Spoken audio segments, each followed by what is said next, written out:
We have cracked the code to making the classic Coney Island hot dog sauce for you.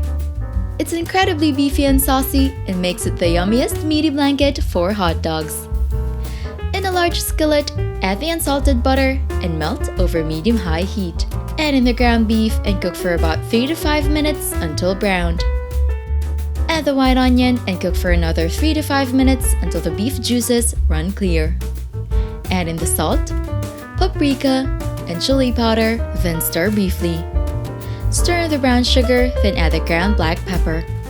Then, pour over the water and tomato sauce, letting it simmer until the water is absorbed.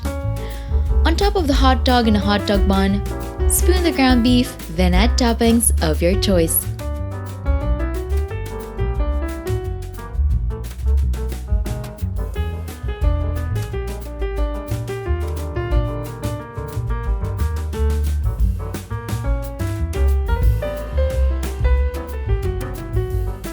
Don't forget to hit like, subscribe, and turn on that notification bell to catch more easy and tasty dishes to try at home.